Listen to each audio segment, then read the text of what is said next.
Hi all, അസ്സലാമു അലൈക്കും. Welcome back to Silnas kitchen.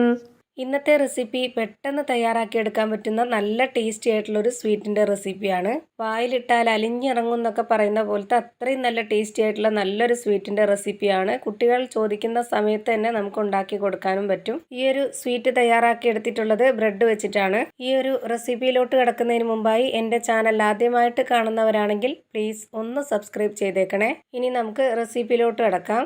അപ്പോൾ ഈ ഒരു സ്വീറ്റ് തയ്യാറാക്കാനായിട്ട് ഞാനിവിടെ കുറച്ച് ബ്രെഡ് എടുത്തിട്ടുണ്ട്. ഈ ബ്രെഡിൻ്റെ സൈഡെല്ലാം കട്ട് ചെയ്ത് വേണം ഇനി എടുക്കാനായിട്ട്. അപ്പോൾ എല്ലാ ബ്രെഡിൻ്റെയും സൈഡ് ഭാഗം ഒന്ന് കട്ട് ചെയ്ത് കളയുന്നുണ്ട്.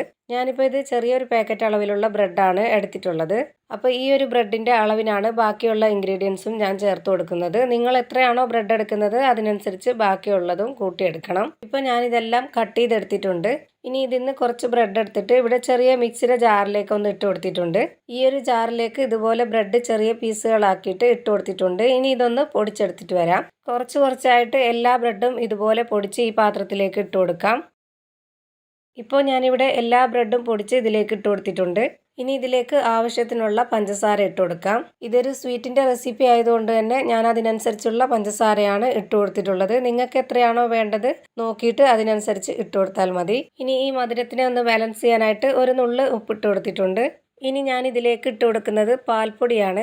50 ഗ്രാം അളവിലുള്ള 2 കപ്പ് പാൽപ്പൊടിയാണ് ഇട്ട് കൊടുക്കുന്നത്. ഇത്രയും ഇട്ട് കൊടുത്തതിന് ശേഷം നമുക്ക് കൈ വെച്ചിട്ട് ഇതൊന്ന് മെല്ലെ മിക്സ് ചെയ്ത് കൊടുക്കണം. ബലം കൊടുക്കാതെ വളരെ സോഫ്റ്റ് ആയിട്ട് വേണം ഇതൊന്ന് മിക്സ് ചെയ്തെടുക്കാനായിട്ട്.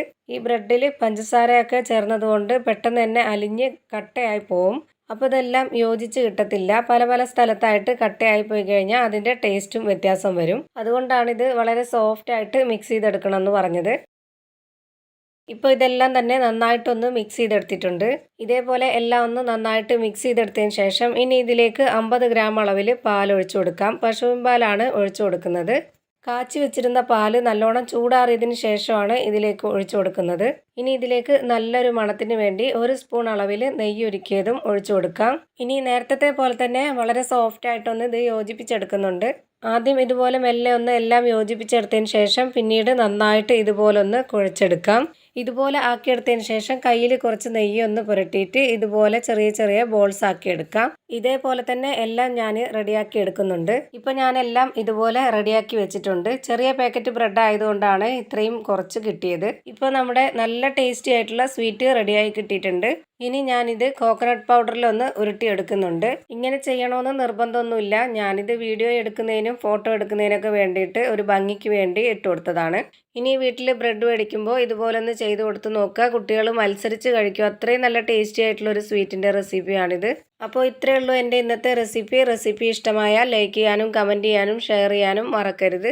ഞാനിടുന്ന പുതിയ വീഡിയോസ് നോട്ടിഫിക്കേഷനായിട്ട് കിട്ടുന്നതിന് വേണ്ടി സബ്സ്ക്രൈബ് ചെയ്ത് ബെല്ലൈക്കൺ അമർത്തി അതിൽ ഓൾ എന്ന ഓപ്ഷൻ കൊടുക്കാനും മറക്കരുത്. പുതിയൊരു വീഡിയോയുമായി വീണ്ടും വരും. Thank you for watching.